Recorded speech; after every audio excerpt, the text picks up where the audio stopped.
To the regular board of directors meeting for the Butte Irrigation District. Randy, will you please give us the invitation? Dear Lord, we thank you for this day, all those who are gathered here. We ask that you guide us and help us through this drought. Help us make the right decisions for our district and those who we serve. Help us with our watershed that's coming here. We desperately need it. We ask for your guidance. In Jesus' name we pray. Amen. Amen. Mr. Smith, will you please lead the pledge of allegiance? I pledge allegiance to the flag of the United States of America and to the republic for which it stands, one nation under God, indivisible, with liberty and justice for all.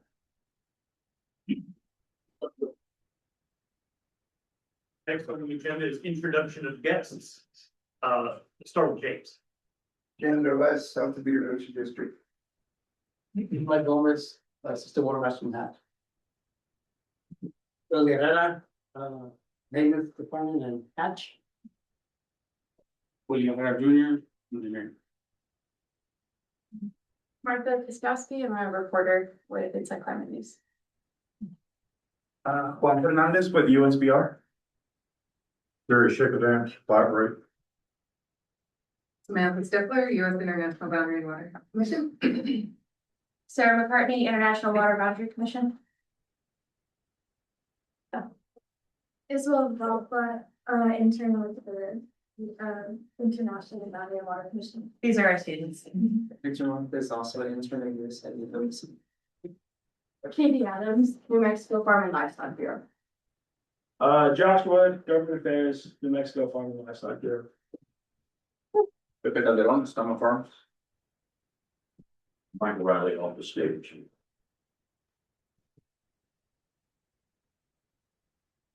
Would you please introduce yourself? I'm Paul Ricci. I'm a independent photojournalist. And Marilyn, would you please introduce the guests on? Certainly, Mr. President. Today online, we have AJ Carlson from EBID. We have Alfred Peralt from OSE. We have Leah Diaz from EBID. Mark Termill from OSE. Dr. Phil King. We have Cheryl Smith from OSE, Sky DeVore, and Tammy Dion from EBID. Thank you, Ms. Prop. The next item on the agenda is recognition of service. The first person recognized is Willie Herrera with 30 years of service. That is an entire generation's worth of service. We very much appreciate all of the work and effort that you put into this and all of the dedication to the district and to the members of our district. So thank you very much for your service. Just stay there with that.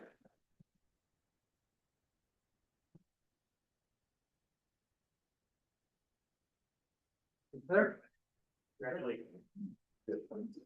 It's inside. Oh, okay.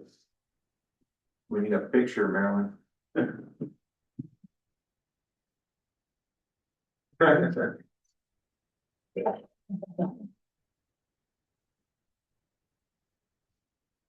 Really? You sure want? You guys want to come? Yeah.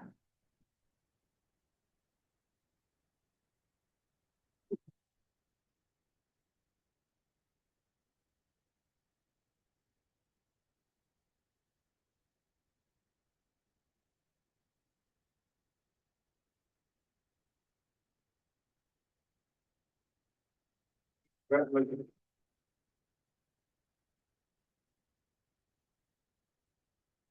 The next person we're recognizing today is Miguel Gomez for 25 years of service.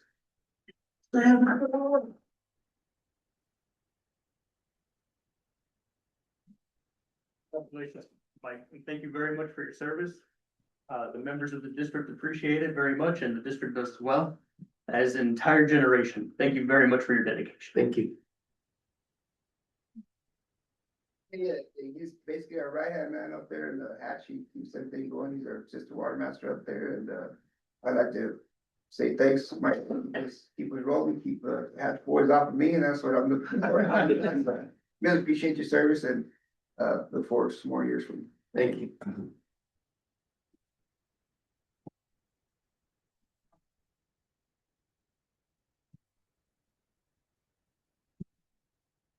Congratulations. Thank you. Job, congratulations.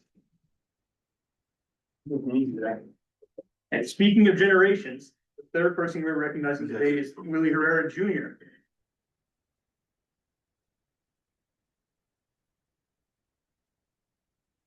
With 5 years of service. Thank you very much for your dedication, Willie. District and members appreciate your service very much. It's broken. No, thank you, appreciate you. Big picture. You're never getting any prettier than you are now. Can you? Congratulations.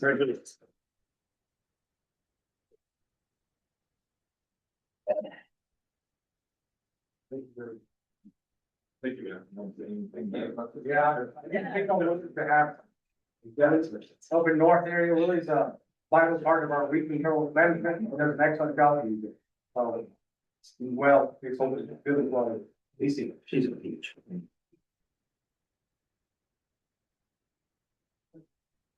Y'all point at each other. The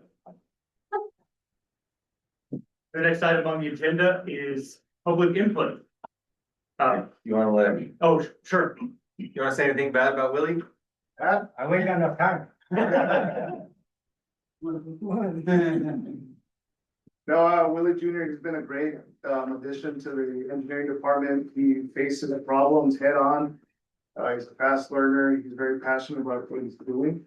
He's happy to be there and he doesn't shy down from any situation. So thank you all for letting me add him to our department. He's a great asset and yeah, looking forward to him reaching a 30-year milestone with us. Good job.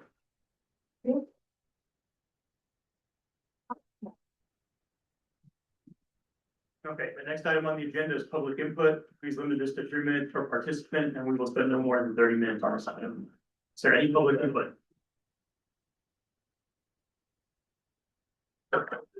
Very good, moving on. Approval of the agenda.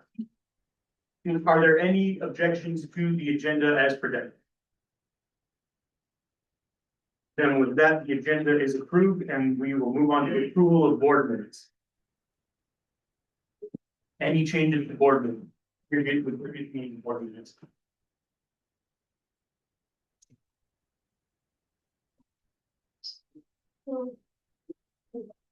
With that, I will entertain a motion to approve board minutes. I move to approve the board minutes for the meeting of May 13th, 2026 as stated. Second. I have a motion on the floor by Director Garai, seconded by Director Glacial to approve the board minutes from the May 13th board meeting. Any discussion? With that discussion is closed, all those in favor, please say aye. Aye. Any opposed, please say no. It's the opinion of the president, if the ayes have it, and the meeting minutes are approved. Next item on the agenda is committee reports. Land Use Committee, Mr. Oops. Mr. President, the Land Use Committee met last week on a couple items. We reviewed the proposed gas blanket agreement, made some legal revisions to it, talked about the remaining items that we needed to address. Our hope is in the next week or so to have it to see a gas and hopefully finalized agreed version to present to the board next month. The second item was we looked more in depth at the college lateral issue that we talked about over some preceding months. After the meeting, I talked to Alex. So there a minute ago, I just looked randomly to see if he was there. He and Juan gave me a kind of a tour of the map room. We looked at some background historical documents. There actually is a deed from the state of New Mexico in 1919 for portions of what we consider to be University Avenue that appear to relate to the affected properties that we've been discussing. So it actually is EBID owned property in certain areas. Talked about looking at the affected properties, sending them a letter as to potential options they have to resolve the encroachments that exist. So I will be working on that in May. And that's generally what the committee discussed. Thank you, Mr. Lutz. Any questions from the board? Mr. President, Director Dodd. I noted that one of the things being reviewed was the financial portion of the blanket agreement. That agreement is done by Decatherm. Again, I state, I believe that's the appropriate way to do it. Do we have, also recognizing the district would like Z Natural Gas to fully fund their district. Z Natural Gas and their customers would like to pay nothing. And the right answer is somewhere in between those two. But I don't know what that is. And when it comes time to be asked to approve this agreement, I'd like to have some idea of what that is. Do we have anywhere that we can get some references where this is done? Does our sister district do any of these agreements where they're charging per unit like this? Are there any other, I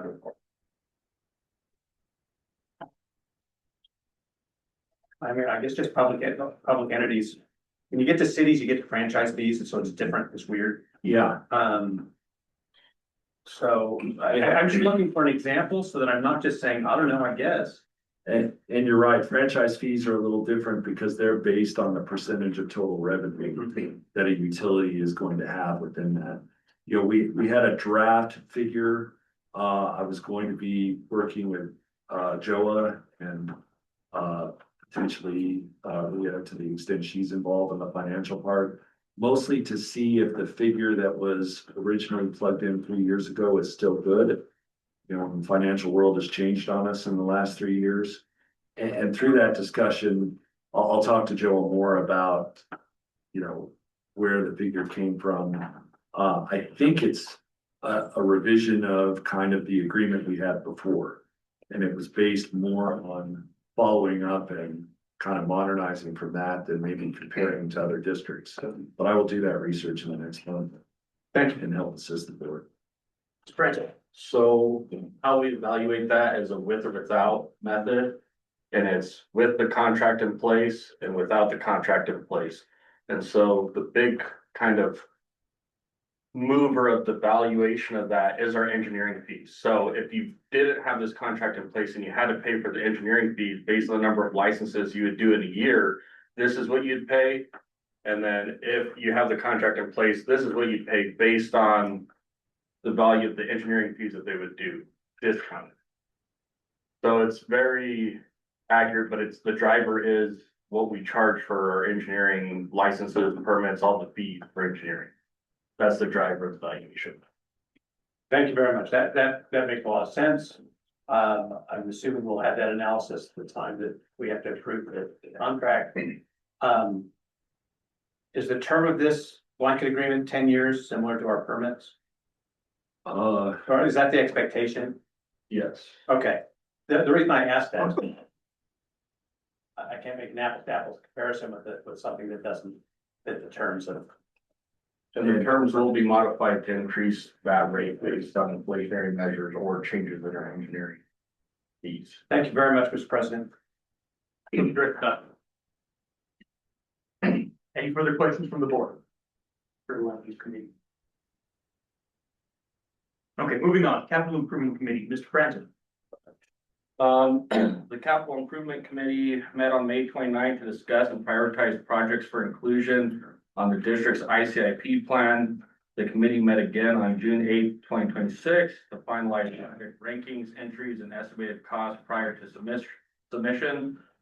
The ICIP is due June 15th.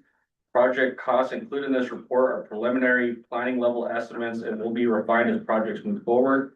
While the district hopes to secure ICIP funding for several major infrastructure projects, those projects will also be pursued through the New Mexico Water Trust Board and other funding opportunities if the ICIP funding is not awarded. In total, we had about $54 million worth of projects, which include water conservation, infrastructure, equipment, and building projects. And those projects are broken down in this report. enlisted with a short summary, so if you guys are interested, you can look at those short summaries. If you still have further questions, please reach out to me or anybody on that committee, and we can get those answered for you. But I don't want to waste anybody's time going through all those projects today. Questions from Mr. Franzoy? Mr. President, I move approval of resolution number 2026-05. I have a motion on the floor by Director Dawes to approve resolution 2026-05. I second the motion. Second by Director Garai. Any discussion? Mr. President, I just want to state how much I appreciate the thoroughness of the report, given from the committee. If I have any questions, then the report itself there are. Thank you. Thank you, Director Dawes. Further discussion?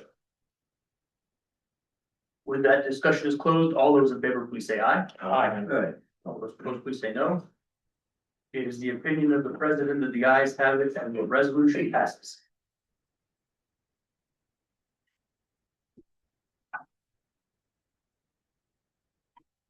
Any further questions for the capital improvements committee? Next item on the agenda is the Government Affairs Committee. Mr. President. Could I direct one item on the land use committee report? Yes, still briefly. The term actually of the current draft being discussed is 20 years with a pricing review every 5 years. I just wanted to correct that item in response to Director Dawes' question. Sorry to interrupt. Very good. Ms. DeVore. Thank you, Mr. President and members of the board. Today, I'll give you a brief overview of the government affairs update included in today's packet. Since our last board meeting, our work has focused on 4 main areas: water, trust board, and capital outlay strategy, interim legislative engagement, monitoring the OSE and ISC discussions, and planning for a September legislator and project tour in Las Cruces. So we believe that we have a position where we're going to be allowed to present before the Water and Natural Resources Committee in the interim, but we don't yet have a date. So we're working with LCF's staff on figuring that out. We are also moving forward with planning a September legislator and project tour in coordination with Kristen at New Mexico Ag Warp. So it will give our funding partners and legislators an opportunity to see some of our project sites in action or not in action, depending on timing and water and all those things, just so that they better understand the investment opportunities. And on the relationship side, we are continuing to draft our experiences for legislators who gave us capital outlay. We feel like we have a really strong plan going forward with that to acknowledge their contribution. And we are also planning on sending out congratulations cards to members who won the June 2nd primaries and are moving forward uncontested in their races in November. And as Joe has stated, we're watching for other funding opportunities through the state, matching funds, planning funds, just to kind of try and figure out how we can maximize our investment. So we are well positioned and focused to be before committees, keep building relationships, and be a part of water policy conversations. And with that, I will stand for any questions or corrections from the committee.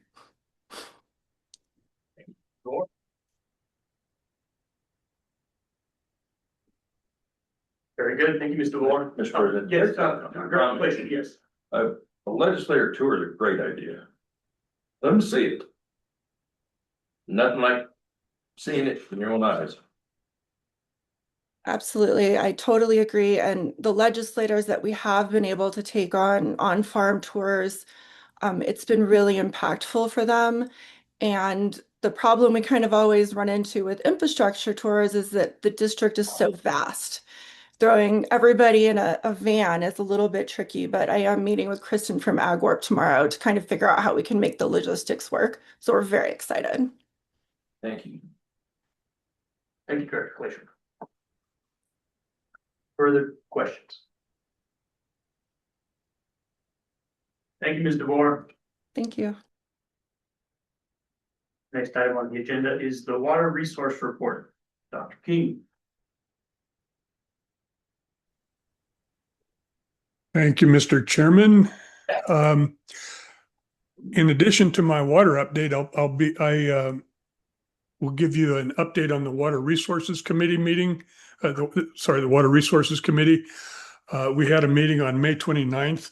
I was the scribe and I failed to get my my report out to the chairman, so I'll give that report to you right now.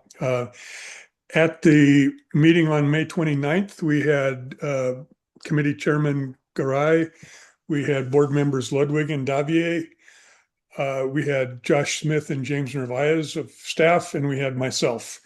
We met at 4 p.m. on the 29th. Our first discussion was on the initial release, which began the morning of the 29th with a release of 500 CFS at 7 o'clock, going to 2,800 CFS at 8 o'clock.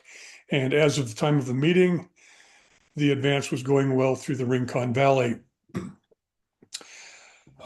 We then picked up continued the discussion from the May 14th committee meeting, and the committee examined the issue of farmers, tampancos, and EBID canals and laterals, which could interfere with the district's stormwater capture, potentially leading to canal overtopping or even breaching.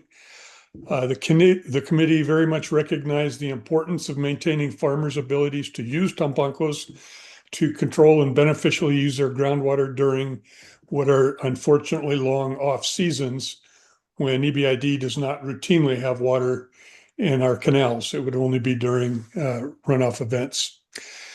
The problem arises when farmers are using tampancos in the main canal system and major laterals, and stormwater is available for diversion, generally with short notice. In such cases, if a tapanco will interfere with the capture of stormwater, the farmer who put it up will have to remove it, or EBID will. EBID generally has equipment available and distributed around the district to do this. This will require that EBID has current information on the location of tapancos in the system. One possibility that was discussed was requiring farmers to get permits if they want to put up a tapanco in EBID facilities. Committee saw this as an unnecessary bureaucratic burden, both for the farmers and for EBID staff. The vast majority of tapancos exist in smaller laterals that would not present a problem with stormwater capture. Narvaez estimated that on the order of 20 tapancos are used in the main system, which could be cataloged and managed through standard operating procedures for stormwater management. SOPs could require farmers to inform EBID field staff when they put up a tapanco, and that when they do, they build it using accumulated sediment from the bed of the channel upstream of the tapanco, never from the channel banks and never deep into the channel bed. Davier suggested that communication with farmers is critical during stormwater capture events. Key points are that tapancos need to stay out of the way of stormwater capture, so farmers should be ready to remove them on short notice from EBID.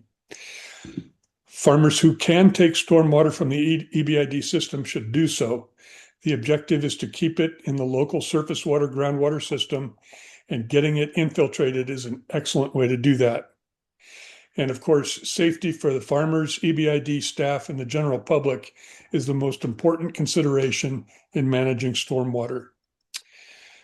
Narvaez will brainstorm with EBID field staff on how best to manage tapancos and enhance the ability of farmers to use them for groundwater management, and how to get farmers to take stormwater when EBID manages to get it into the system. We also had miscellaneous issues that we discussed. At the public meetings conducted by the New Mexico Interstate Stream Commission on groundwater retirement, some attendees seemed to think that if they entered the program, they would get a full irrigation with surface water to establish a cover crop on fallowed fields, and a full irrigation meaning potentially even more than what their allotment was. In fact, they get the same allotment as everyone else, and the retirement program does not give them more surface water. Array Canal will begin diverting water at 7 a.m. on Monday, June 1st for delivery to farmers in units 1A and 1B. Smith informed the committee that he had been asked by Bobby Scove, Rio Grande Compact Commissioner for Texas, for a list of priorities for the U.S. IBWC in our reach of the river. Sediment removal from the main channel is certainly a top priority, with the section from I-10 to Mesilla Dam particularly needing attention. For follow-up, Mr. Narvaez will discuss stormwater capture in general and Tapanco management in particular with EBID field staff, and we'll take that up at the next meeting. We adjourned at 4:50 p.m. Any questions for me or the committee? Dr. King, why would you get the material to build at Tapanco from the upstream side? Could I flip that to the committee? Yeah, yes, so Mr. President, it is my opinion and experience, take it from the upstream side. As the water flows down, the sediment will fill the hole when it gets backed up against your Tapanco. If you take it from the downstream side, the hole still exists. That's the whole reason. So that dirt doesn't wash to the downstream side and fill up the hole. So it won't while the Tapanco is in place. No, but when you breach it, will it not flow to the downstream side and fill in the hole? So if you in a breach, yes, but the reason for putting it in the upstream side is to get sediment, to get the sediment load to fill that hole for you, as opposed to having to be removed from the canal at a future date. Okay, so hopefully you build a sediment trap. Correct. Second question, would it make sense to have a rule, you can't build that any higher than halfway between the floor of the ditch and the top of the ditch bank? So that in the event there's a problem, it's gonna flow over that first before it flows over the bank. So I don't know about the halfway metric being the correct answer. The Tapanco should breach before the canal bank. Yeah, I guess. If you build a Tapanco higher than the canal banks, the canal bank will breach first. Yeah, I think that's the hard, fast rule, you don't do that. You give them a number, you know, whether it's halfway up or 60% or whatever, but can't go any higher than this. Presumably it depends on the diversion structure from that canal, how high up that is. Yeah, that makes sense to me, but I've seen them pretty high, man, that is a bad idea. Particularly it's a stormwater situation, if nobody comes and takes it out, something's gonna get taken out. Mr. President, I agree with all of Director Clayshall's comments. Tapancos should fail safe. Yeah. They should always fail safe. And the sediment trap, that was the word I didn't have in describing why to put it upstream. So that So that makes sense. you've created the sediment trap where the water is going to be while the Tapanco's in place. Further questions? Can we also encourage application for check structures where they would typically place their Tapancos? If there's only 20 Tabancos in the main laterals, that's not a bad idea at all. That's a pretty good idea. I think that would be a huge improvement, and we don't have to worry about all this other maintenance and sediment and timing. And that would alleviate all the issues.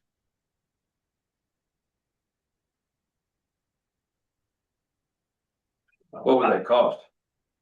Depends on the size, but I assume these smaller laterals may be like 60 grand, which we could fund through grants at EBID, we could do equip funding, there's lots of ways to get it done. No, we're thinking the smaller laterals are not the problem, it's the bigger ditches that are the problem. Yes, and we can work on that in You're terms. looking 100 grand. It just depends on how many gauge structures are there and depending on if we do some of this newer automation we're doing. But it could be as high as 150 plus. It just depends on if we motorize and a bunch of other factors. Thank you. Further questions? Please proceed, Dr. King. Okay. Just taking notes for our next meeting. Okay, on to the water update.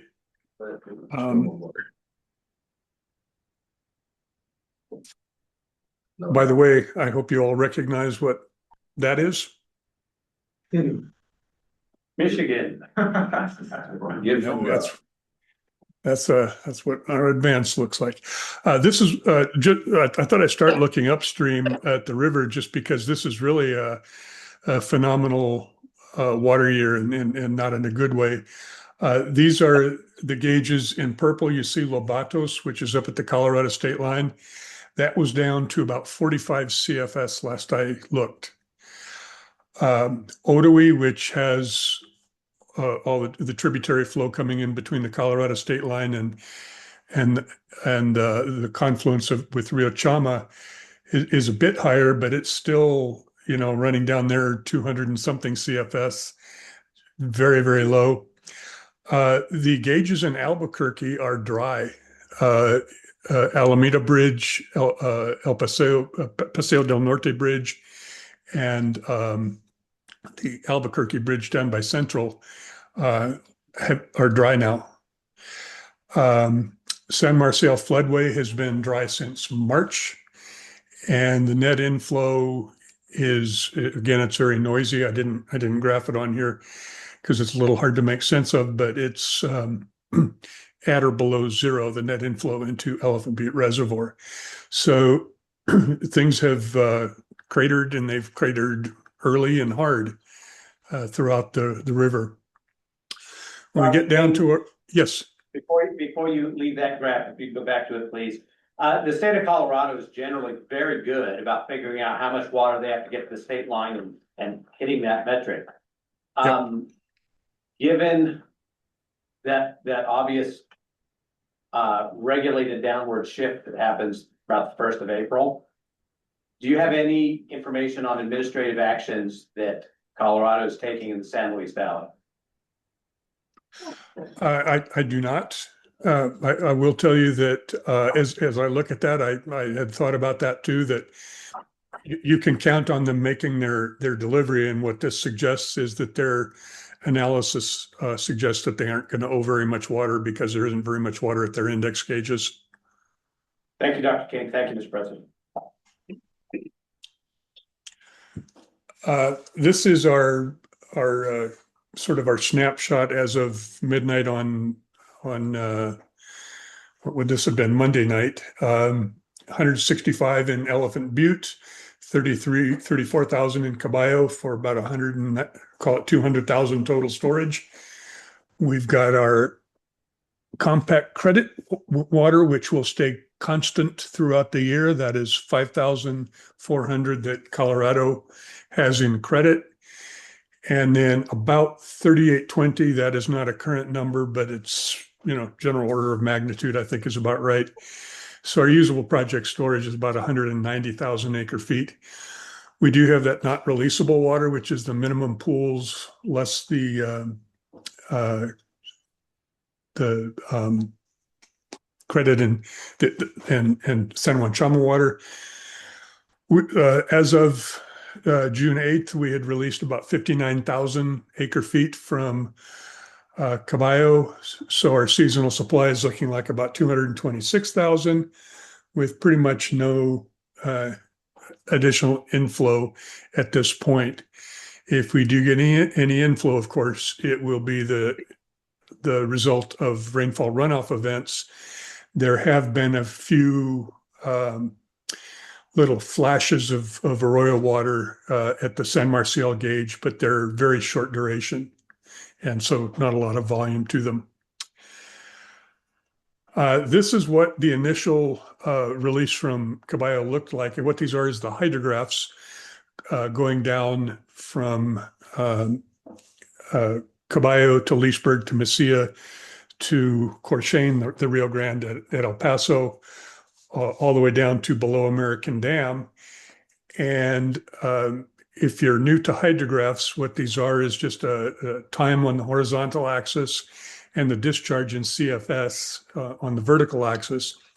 And the area under these curves represents the volume of water that goes past each station. So from Caballo to Leesburg, of course, we have the diversions for Array Canal and Leesburg Canal. Between Leesburg and Mesilla, we've got the east side, west side, and Del Rio. From Mesilla to Corshane, there are no diversions. This is, by the way, the river below Leesburg and the river below Mesilla. We do have a wasteway coming in there, and we'll look at those. And then below American Dam is basically what is getting delivered to Mexico. So you can see the river sort of pinch out as we go south. This is a fairly typical advance. We got a little quicker on the advance, but not really much help in terms of the losses. I saw we've got Samantha and some of the IBWC people there. This is the latest I have on what Mexico is planning to do with their delivery. Right now they're running about 2 cubic meters per second, which is about 71 CFS. They'll step that up and basically get through their allocation, which is 10,684 acres, and shut down on July 21st. So that's what Mexico's season is looking like. This is a snapshot, and I got to put a heavy qualifier on here. This is, there's a lot wrong with this, and I'm working to get it improved, but this is a snapshot in time, which doesn't really work correctly for this particular system, because the water that's going past Leesburg here flowed past the Caballo gauge a day earlier, and the Mesilla one was like 2 days earlier, and Corshane was 3 days earlier. So there's this whole time lag issue that this is just the gauge readings at 7 o'clock last evening. 273, 2,700 from Caballo. We've got the diversions. So our losses or our apparent losses, I'll call them, and between Caballo and Leesburg is about 154 CFS, just doing a mass balance on that reach. If we get down to Mesilla, between Leesburg and Mesilla, those are the diversions for the east and west.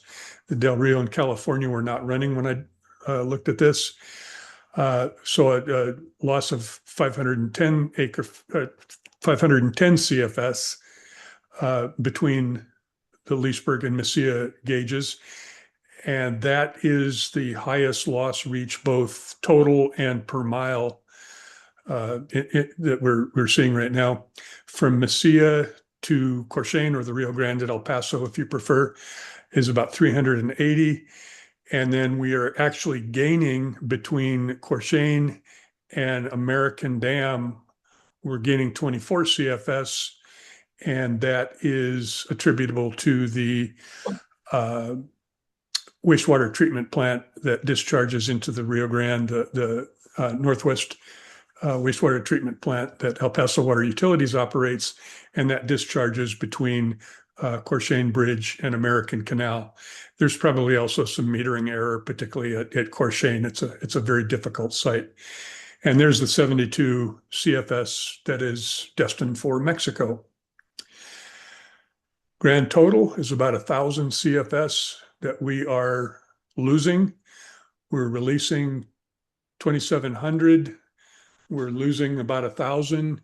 If you do an instantaneous ratio of the diversions to the release, this is about a 63% diversion, instantaneous. I don't want to call it diversion ratio, but that's really what it is. An instantaneous one of about 0.63. Now let's talk. And what instant was that taken, Dr. King? What instant? Yes, at what instant? 7 o'clock last night. Okay, thank you.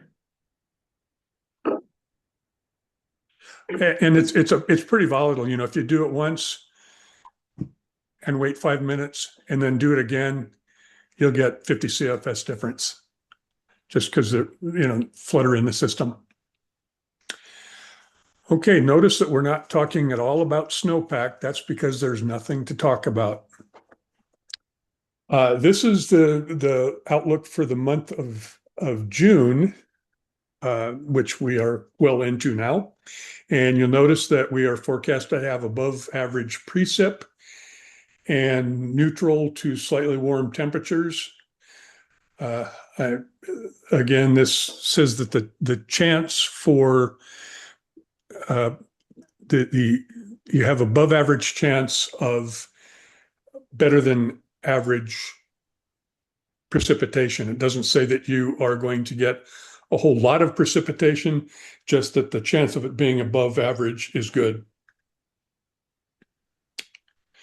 If we look through the traditional monsoon season, July through September, things warm up, but we do have still above average. And this is probably still driven by that El Nino, which is kind of getting interesting now. We'll take a look at that as well. But this is why we are in particular really trying to address the issues associated with stormwater capture, because with a 4-inch allotment, some stormwater would sure be nice to help mitigate the effect of low surface water, both on the surface water and on the groundwater. So I also, this is almost cheating, but I looked ahead to the thick part of our snowpack season, which is December through February. And if again, if you ever think that all I ever give you is bad news, this is the potential for good news, which would be right now.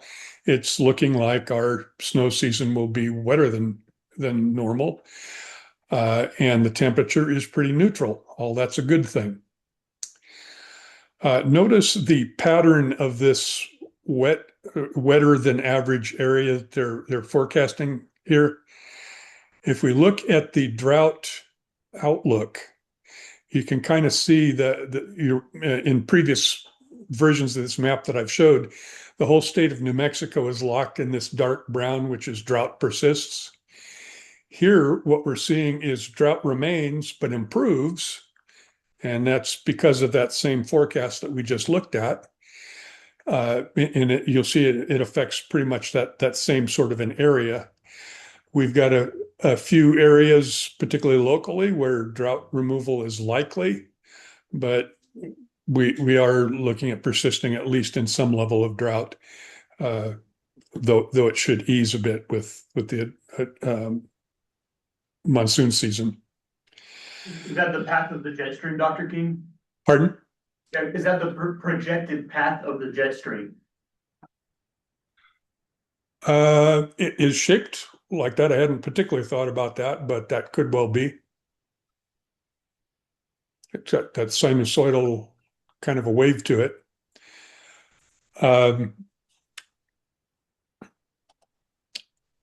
But then El Nino is getting interesting.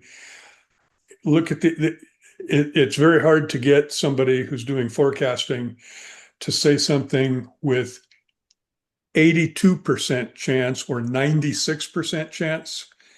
Usually they'll say, well, it's going to be wetter than normal or drier than normal.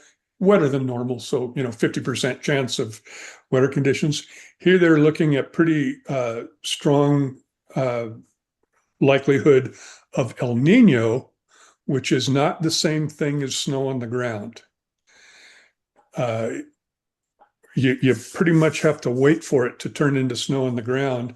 But if you look at the Eastern Pacific over here in the current, the last month or so, it's really intensifying. And that's, it would be nice to get some serious snowpack, but that even gets a little bit scary because, remember the 2006 and 2008 flooding we had, that was a lot of water, but not the good kind.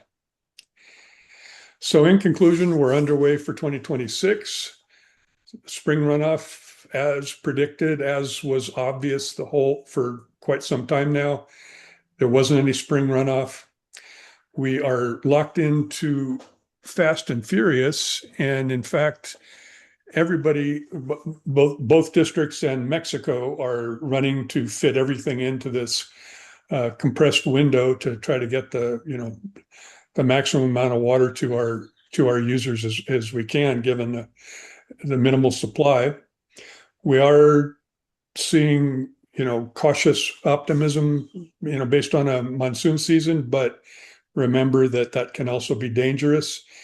And I would just say that things are the forecast is changing so fast from that, drought, ridiculously warm winter to now a intense El Nino that the effects on the water supply are pretty uncertain.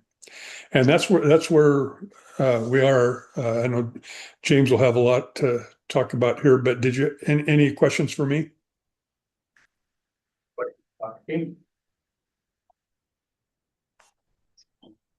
Dr. King. Okay, thank you.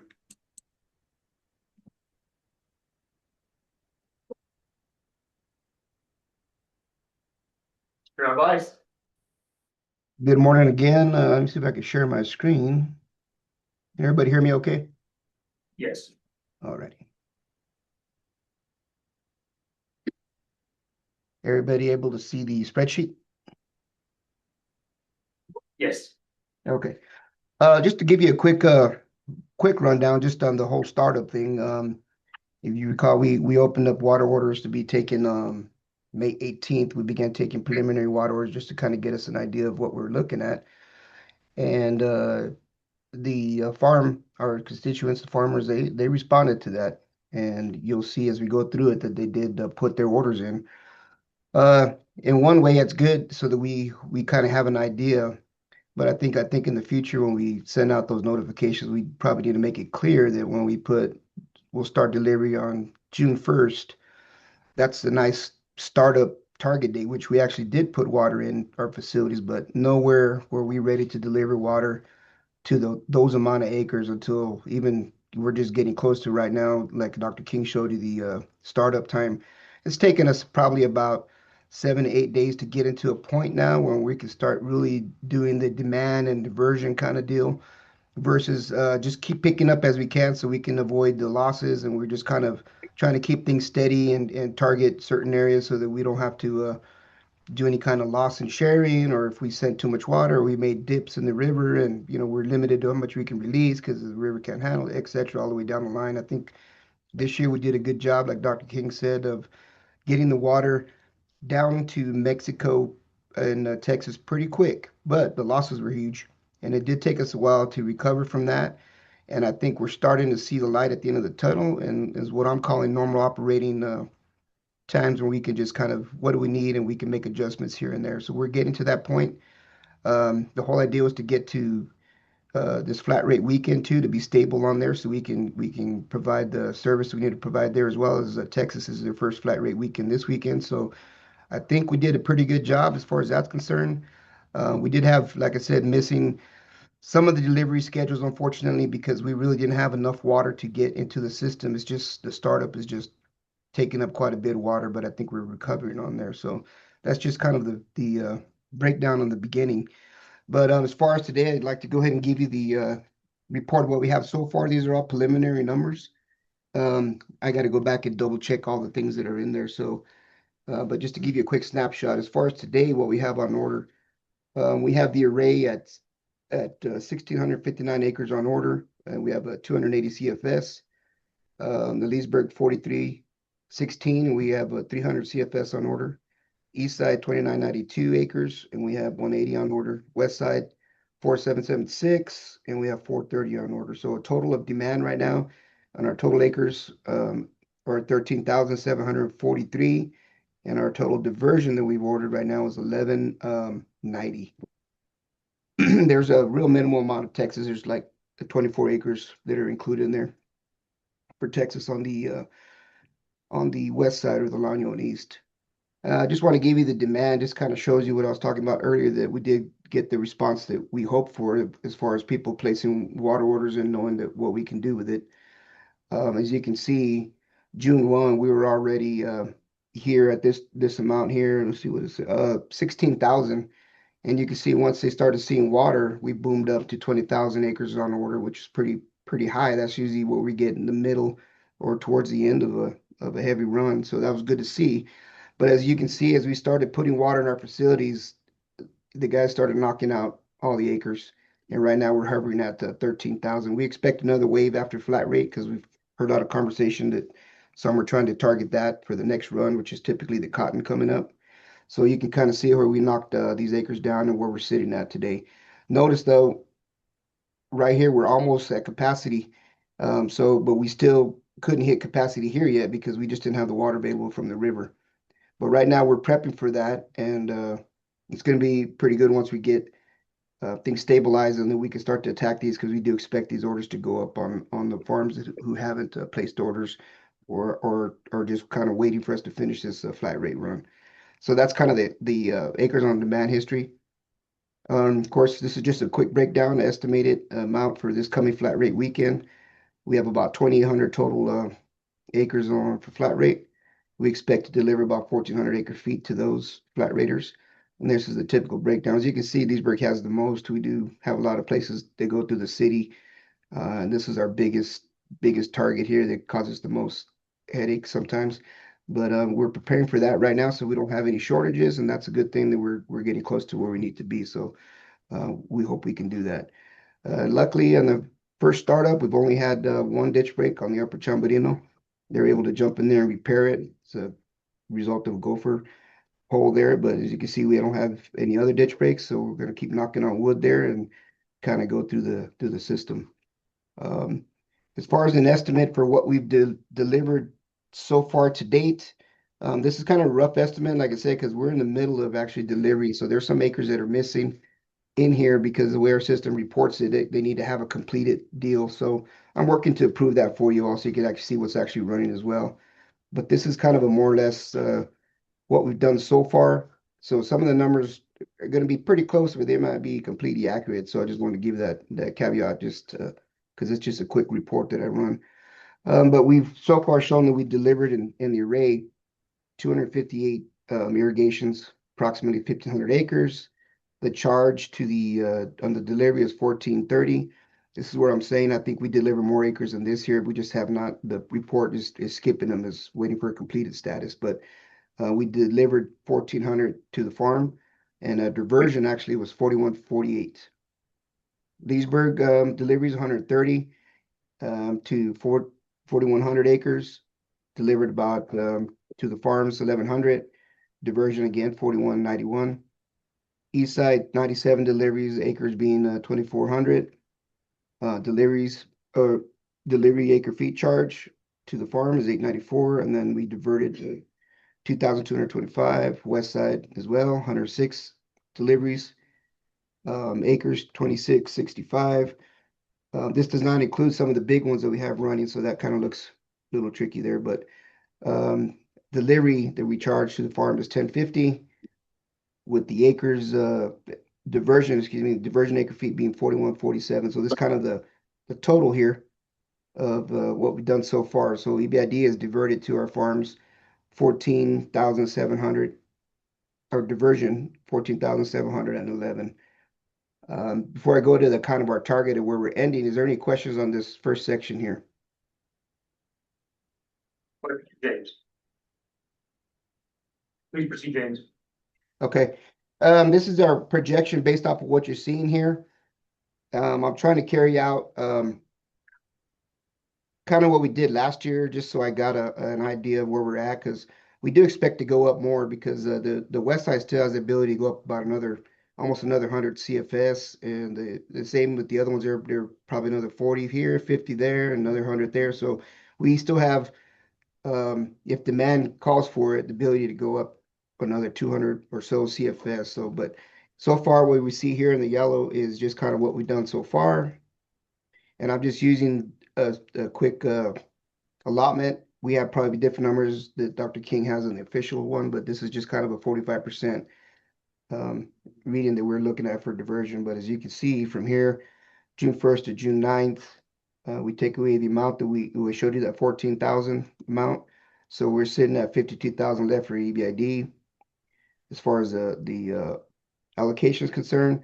And we do expect to kind of hit our target that we were looking to get to 30th, where we're pretty much getting close to go to zero here. Now this can change because I did just estimate high demand on here. This could actually go into a little bit into July because obviously the goal is to deliver to everybody who placed an order and has that water in their account. So we're on target as far as that's concerned. Budget wise, I think we're okay. We're sitting pretty good right now. We could actually go into July a little bit just based off of demand. So, but that's in summary, that's the report that I have for you.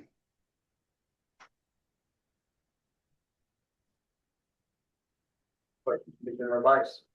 Yes, I did one. Where was the last day to order water? What's the last date to order water is the question. that's a good question. Director Sloan, we're trying to get this out. The problem I'm having right now is just because we're just starting to kick off this true, meeting our demand, because I have a lot of acres it's pending. I can't say that they won't move it to another day or they're just gonna not water it. So, but what I like to do and what we've been keeping consistent is usually the week before I know I'm gonna run out, we'll put a last order day. And then that's probably gonna be the 19th, or the 19th is going to be my target, and that's already, it seems like it'd be next week, but I can't, it's hard to put that in there until I can get some more numbers in there. But it's usually I'd like to get a week for us to do that. But it's hard to tell because right now I'm sitting lower than what my max would be. So it's almost like, okay, well, next week you're gonna there's our last order day is next Friday, but I might have to relook at that as we're going through. But it might be something that we just kind of put up and post up just based off of the daily diversions. That makes sense. Mr. President, Mr. Narvaez, do you think it will move backwards from the 19th? Do you think that the last order date could come as early as like the 17th? No. Okay. No, I don't. I think So your expectation is about the 19th. Obviously, that's Friday. Yeah. And then it could potentially shift 3 days to be the 22nd. It could move up, right? That's where it is. I guess it'd be safe to say that the 19th would be we're estimating that to be our last order day. I can't see it being any sooner because we're not going to get any higher than these numbers because I'm literally maxed out on the canals. So this is kind of getting us really maxed out on the canals and hoping for high demand. So yeah, I can't see us being like, oh, we're going to run out sooner, so I need to do it next week or earlier in the week next week. So I would say it would be safe to say, and now that you guys are convincing me more, that probably the 19th is going to be our target for last order day, which will still make us flexible, obviously, to make sure we move water out, but we do got to start looking ahead. So that would probably be the best time to do that. If we start gaining around, yeah, I would just say 19th just to give a date and people can prep for that. That's probably the best thing to do. So we can probably say 6/19 will be our last order day.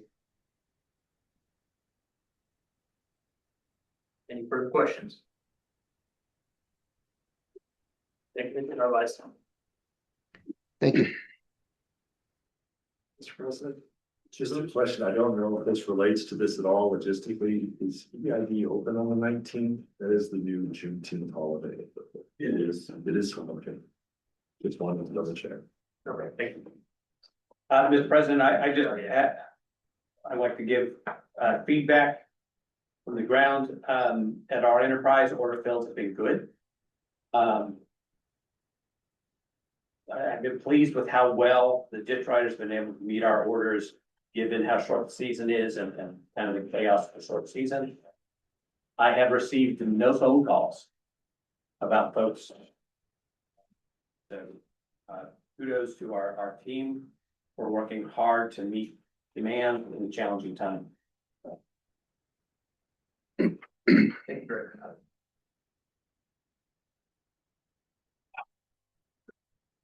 Okay, the next item on the agenda is the General Administrator, Mr. France.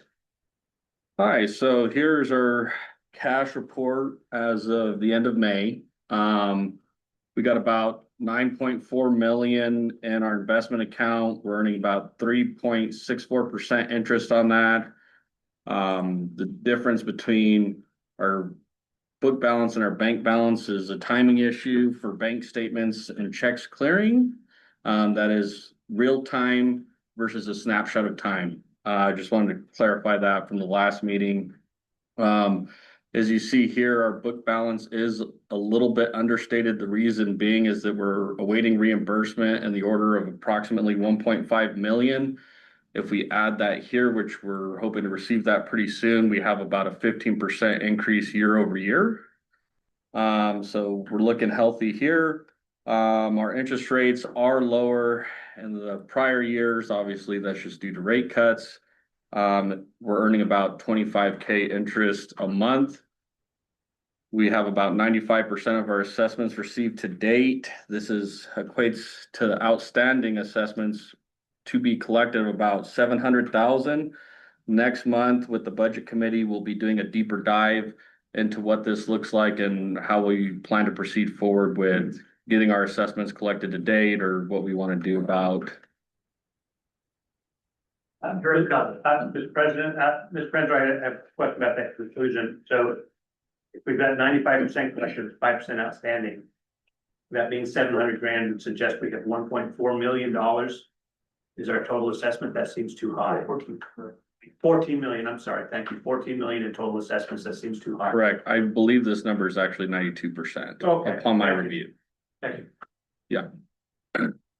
And then we received 320 grand for ISC reimbursement.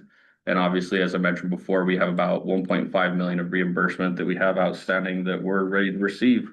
So based on these numbers, where does that land us at the end of the year? I will provide you guys some better forecasts in the coming months now that our new financial system is live. But I estimate we'll land somewhere about 7 million leftover cash once we end the year. How's that compared to previous year over year? I'd have to get that, but I think we will end up being higher, but there might be some payments for some projects, one of which is some equip funding where we might be on the hook for 800K to do that project completion. I'm seeking private funding for that, but that would put us, if we did go forth with having to pay for that project, that'd put us about on equal terms as last year. Mr. President, I would like to note, when I came out of the board, we were struggling to figure out how that number wasn't going to reach 0.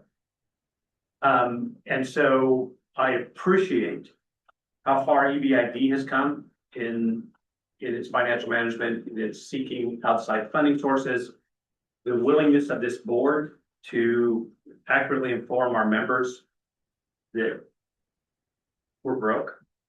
And that's why we need to raise that. There's more work that needs to be done than what our members have been funding. And thank our members for their willingness to accept those increases in assessments. This is a reasonably healthy position. This is not an amount of cash that has us hoarding it. It's a reasonable amount so that we can withstand the cash flow waves of assessments coming in and cash going out when those things need to occur. And I'm grateful for the improvement in financial health of our institution and everyone involved, from our members to our management. Thank you. Thank you, Director. I will note that you are correct in stating that cash flow management is going to become the future challenge of the district. If all goes well, we'll be receiving approximately 40 million over the next 5 years, and having cash on the books, because we have to pay for it first before we can request reimbursement, is going to be a challenge for the district, and we're going to have to manage that. And I agree that we are in a healthy position to do that. Any other questions? Okay.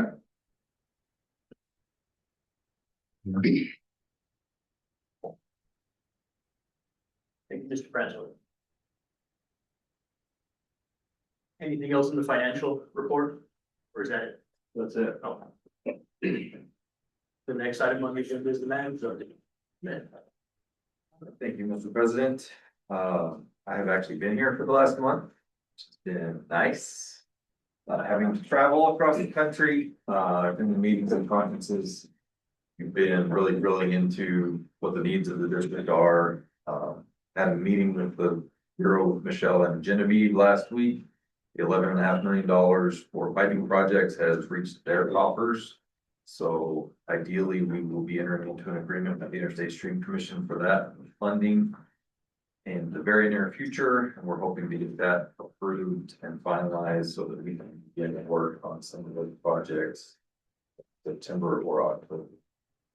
I met with the NRCS state director yesterday and state director of the FSA about some potential alternative funding sources. So we're going to explore some other grant potentials. We did discuss the 30 million that FSA that awarded us yet again. The state director did reiterate that essentially that was an illegal process and that money is likely unattainable. So we're looking at other options to pursue those projects and find funding for those issues. As you're well aware, we spend a lot of time dealing with the implementation of the Texas versus New Mexico settlement, and I spend a lot of time in those meetings. Under my report, we have an item called dams of concern. So we did get some rain last week, inch to an inch and a half in a lot of the valley. These dams of concern are not the 27 flood control dams that we are actually responsible for. They are the orphan dams that we affectionately call all the dirt dams that farmers pushed up historically that are spread out up and down the valley. And specifically, there are a couple of dams just south of Mesilla on arroyos there. One washed into Stallman Farms. And then there was another dam. I was contacted by David Solopek. The first dam on an arroyo breached, but the second dam held. But we have some issues as far as dams of concern. So I'm bringing this before the board to ask how you would like to address those. Is that something we want to refer to as a committee? The issue with these dams is they're not on our property. They're not under our control, but they potentially have a massive impact on our system should they wash into our system. So we had a breach of a relatively large dam going into one of our fields. The dam is on our property. And I don't know if it was built or when it bridge it up, but I think that the appropriate thing to do is refer this to a committee. I don't know which committee to refer to study how the district wants to deal with these sort of things. I think it could either be water resources, it could be land use. Those two seem to make the most sense. President. So I have a report. The Soil and Water Conservation District, we got grant funding to do an inventory of all of these dams. I think the majority of them are on rangeland and in BLM. I don't know if they actually take account private dams on private property. And it's not clear based on what I was given. But I think this is also something referred to a committee, but we need to coordinate with the Stormwater Coalition. Because this is one of the issues that that organization needs to deal with, so. Does anybody have an opinion on which committee to refer this to? My opinion would be which one has bandwidth. Committee, well, I'm familiar with committees I'm on, which are all running at capacity. My opinion is that land use system was appropriate. Sorry, Director Colquitt, because it has most engagement with legal, and I think this is more of an issue of how to deal with land than it is how to deal with water. Is there any opposition to referring this to the land use committee? There it is. Okay. Great, thank you. Mr. Smith, what, I don't understand the illegal procedure we got flagged on for, we can't get this money because it's an illegal process. Explain that to me. I don't understand. I don't know that we want to get into that. Okay. I will just say that I believe the federal government has determined that the procurement process used to roll out that $30 million was not sufficient. That they did not follow the rules and it is under review, but not likely to be. Maybe we could open a daycare center. And just, Mr. President, Mr. Lutz. and just to be clear, your statement is the federal procurement process. In other words, they did not roll it out. Correct. Right. Yeah. Yeah, it's nothing that we did. Right, it's not anything that we did. I The think federal it's just government didn't important, follow. Yeah, Thank you. that we make that clear, that it was not an EBID problem or mistake or. Calendar events. Thank you, Mr. Smith. Calendar events. As Mr. Narvaez stated, this is flat rate weekend. So if you are a flat rate irrigator, Saturday and Sunday are your days to shine. Please don't flood our roads, neighbors. Otherwise, it's always exciting on flat rate weekend. We are again helping constituents with the WRRI Agricultural Water Resilience Program. I think Joe is up to about 15 applications now. Pushing 20 now. So the deadline to apply is June 29th. If you have any intention to do that and you have not yet contacted Joa, you have 5 days. We won't take any more applications after the 14th. July 4th holiday will be July 3rd. EBID office will be closed. We believe we will be done running water by then. And then finally, the New Mexico Groundwater Conference is July 14th and 15th in Albuquerque. And we have a request for travel under the consent agenda. That is the calendar of events. Thank you, Mr. Smith. Next item on the agenda is the HR and safety update. Ms. Maciel.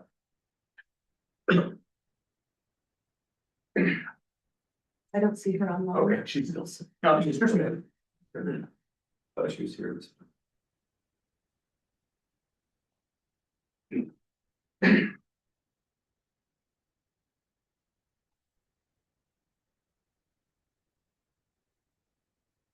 All right, current employees is 79. You'll notice that that is a decrease in the 85 that we had last month. We would have had several employees who have gone to work for the Meta site, Paso, and taken their CDLs and gone to the yellow field for other opportunities. And we're backfilling those positions. Hiring is going on for ditch riders currently, and we have sufficient applications, so we'll be replacing those positions. We've honored our years of service this morning.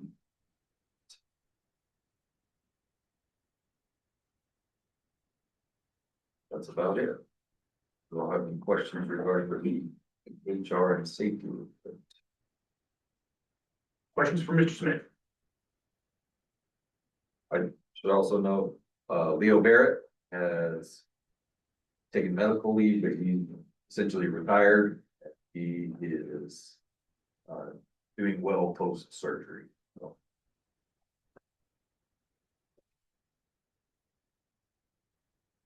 Any further questions?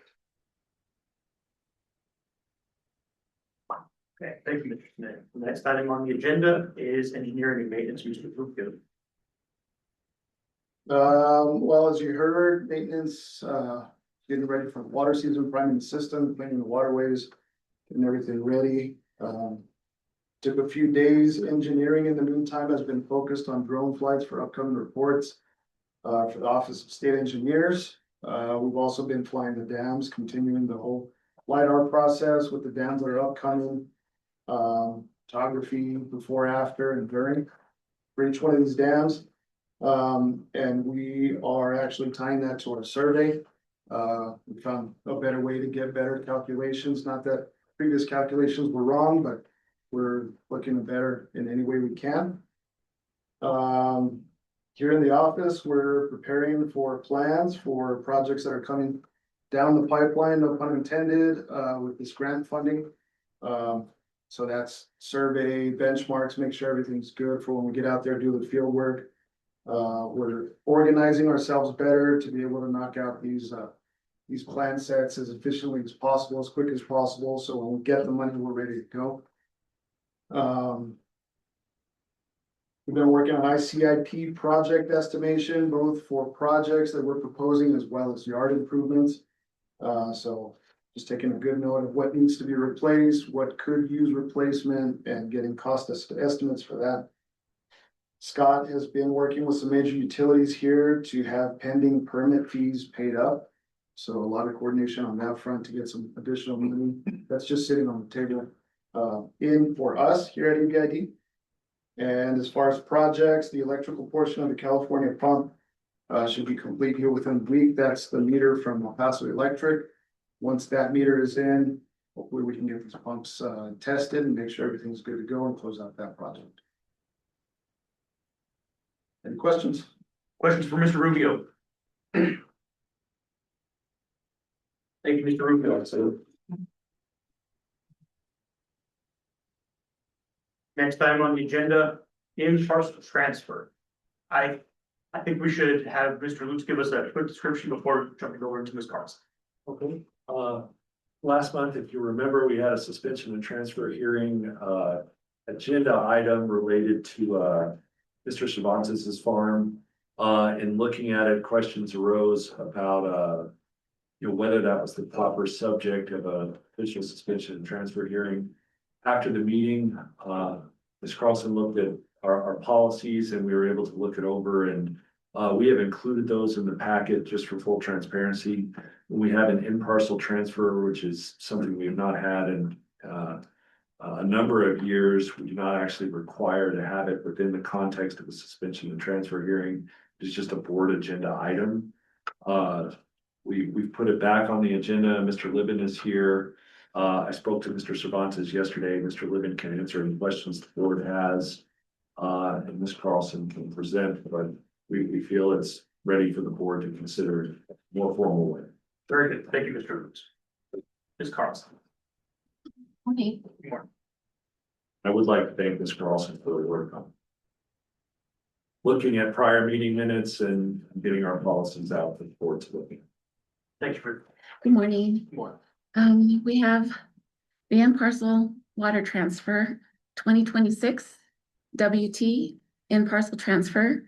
JF Apodaca Farms Company would like to transfer 10.81 water rights to the north portion of their parcel, which is highlighted in green. Staff recommends approval. Ms. Carlson.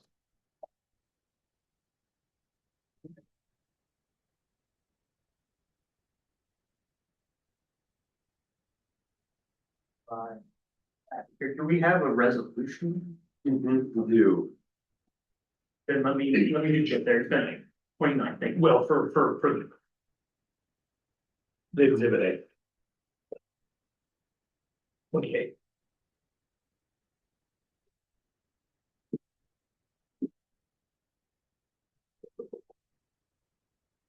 Okay, are there questions for Ms. Carlson regarding transfer 2026 WT 004? Mr. President, Mr. Davi. my questions are just procedural. I appreciate the policies and the research done on those policies, or reviewed them. My question has to do with how we got from policy to board resolution. I couldn't find a requirement in the policy for board approval of these in-parcel transfers. I could only find the requirement that the landowner apply for.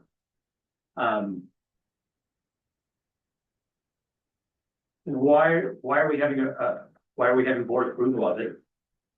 And is that going to be our procedure for all in-parcel transfers moving forward? Yes, sir. This is what I've been here, 18 years, and this is how I was trained on it. And this is how we don't have them often. But this is what we've had. I looked in the past on previous ones, and this is what our procedure has been. Mr. Lutz. Mr. President, when I was looking at it, and I'm specifically looking at page 21 of the packet of the water right transfers for additional and or stacking process. You know, it indicated in our policy or procedure that in-parcel transfers will be added to the board agenda and presented to the board at the board meeting. Thank you. It was my belief that, that showed an institutional practice of presenting it to the board for board approval. Felt the resolution process was the best way to go.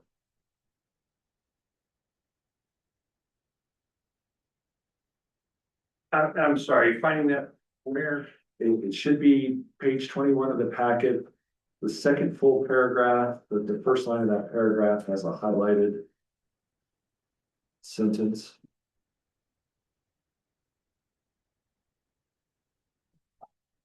Thank you very much. And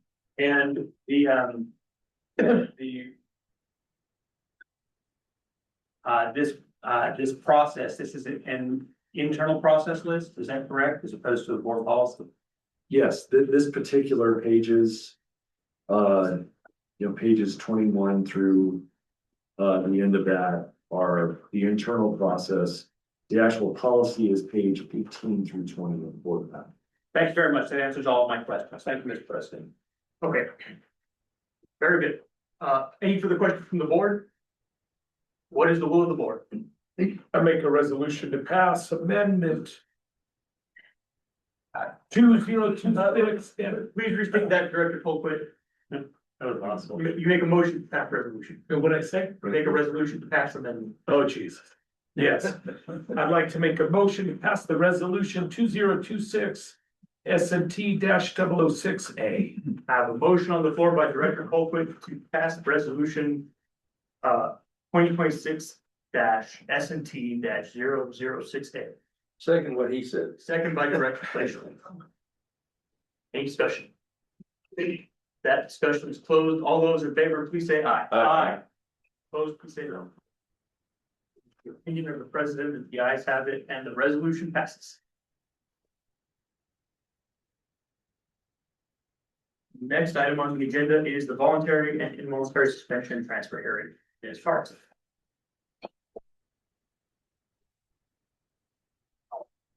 Bless you.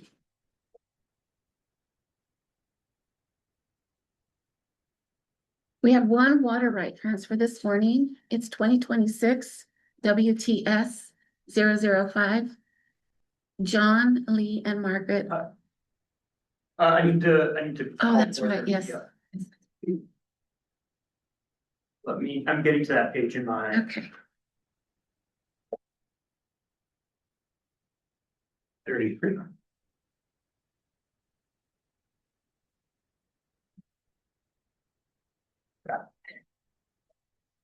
Okay, call to order the board sitting to hear suspension and transfers.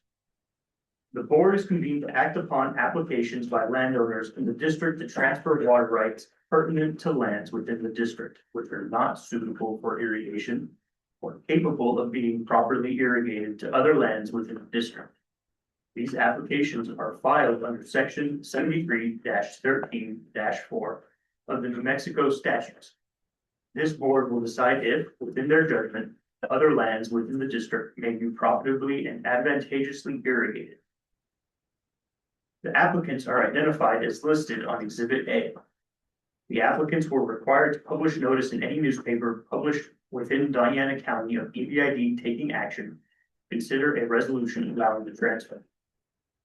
The publication should have listed the time and place of this meeting, listed the action to be taken by this board, listed a description of the move to and move from land, and listed the reason for the requested transfer. The staff have a copy of the notice of publication. Yes, sir, we do. Were all required points in publication? Yes, sir, they were. Was the last publication date made prior to this hearing? Yes, sir. We will now proceed with presentation by staff. After that, the board members can ask questions for the staff. One water transfer this morning. It is 2026 WTS John, Lee, and Margaret Fullen. is transferring a combined total of 2.74 water righted acres to Salapic 6U Farms, Inc. If approved, the Follins will no longer have water rights, and Salapic 6U will have a new total of 163.26 water righted acres. Staff recommends approval. Questions from the board? At this point in time, the board will take evidence and testimony from the applicants or their representatives or any person or persons who are here to protest the applications. We will proceed with any presentations by the applicants. After that, the board members and EBID staff can ask questions of the applicants. The applicants or their representatives introduce themselves. Anyone online? Are there any protestants who wish to speak? If so, please identify yourselves for the record. Anyone online?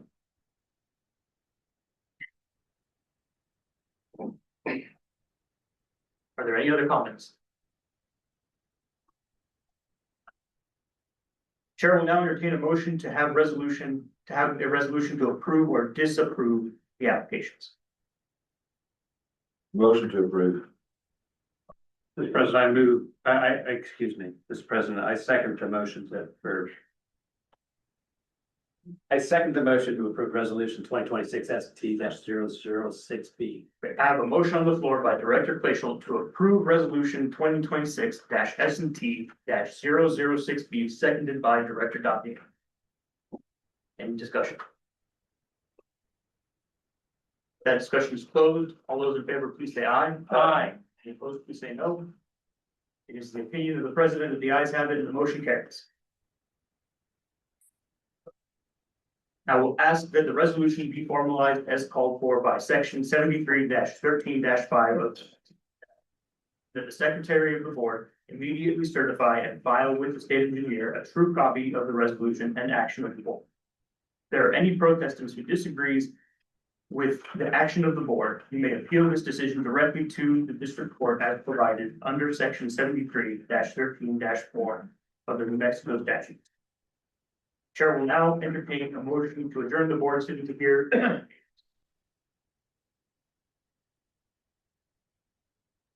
Do I have a motion to adjourn? I make a motion to adjourn. Second. Okay, I have a motion on the floor to adjourn the board sitting to hear suspension and transfers by Director Colquitt, seconded by Director Glacial. All those in favor, please say aye. Aye. Opposed, please say no. It's the opinion of the president that the ayes have it, and the board sitting to hear suspension and transfers is adjourned. Thank you so much. Thank you, Carl.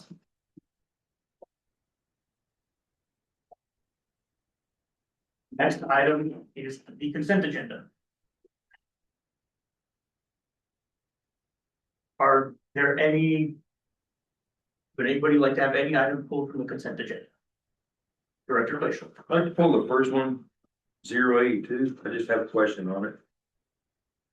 Okay, So, talk about it. 082 will be full. Yeah, can we zoom in on that so I can see which one that is?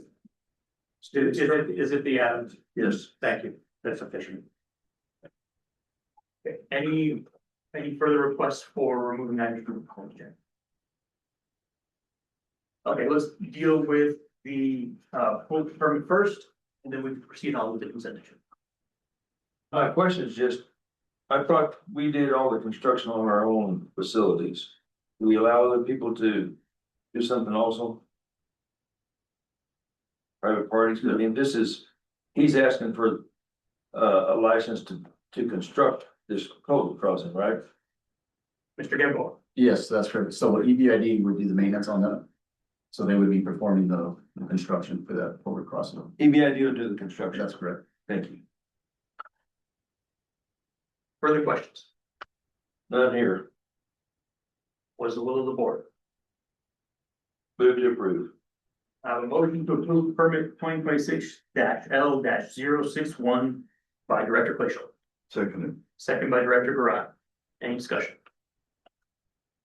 That discussion is closed. All those in favor, please say aye. Aye. Any opposed, please say no. The opinion of the president, the ayes have it, and the motion carries. On to the consent agenda. What is the will of the board? Move to approve. I have a motion on the floor by Director Glacial to approve the consent agenda. Second by Director Garai. Any discussion? Mr. President, Director Dodd. I just want to confirm staff recommends approval of all items on the consent agenda. Mr. Yes. Asman, thank you. Very good, thank you. Further discussion? With that discussion is closed, all those in favor, please say aye. Aye. Opposed, please say no. Opinion of the president, the ayes have it, and the consent agenda passes. Is there any further business for open session? I think it's just kind of a point of order. You know, I asked for the recommendation on the consent agenda. There's some implied recommendation when an item is placed in the consent agenda. I'm not really sure the process of putting the items in there. Is that something I should be considering when I'm considering the consent agenda, or if it's in the consent agenda, staff recommends approval? Correct. If you don't, it will be separate. Thank you very much. Any other business for open session? With that, I will entertain a motion to go into closed session. Motion so made. Motion on the floor by Director Colquitt to go into closed session. Second by Director Garai. Any discussion? What? To discuss what? No, to discuss the closed session items listed on the agenda. Thank you, Director Dodd. That discussion is closed. All those in favor, please say aye. Aye. Any opposed, please say no. Any of the president, the ayes have it. We are in closed session. Let's take a 5-minute break. That I will accept a motion to come out of closed session. Motion to come out of closed session. Second. I make a motion. I have a motion on the floor by Director Colquitt, seconded by Director Garai to come out of closed session. All those in favor, please say aye. Aye. Opposed, please say no. Opinion of the president, the ayes have it. We are back in open session. I will state for the record that the only matters discussed in closed session were the identified items and the motion to go into closed session, and that no action was taken. Is there any further business in open session? With that, I will entertain a motion to adjourn. Motion so many to adjourn. A motion to adjourn by Director Garai, Second. second by Director Glacier. All those in favor, please say aye. Aye. Any opposed, please say no. Opinion of the president, you guys have it. The meeting is adjourned. It is 12:40. It's 12:40 p.m. Thank you, Dr.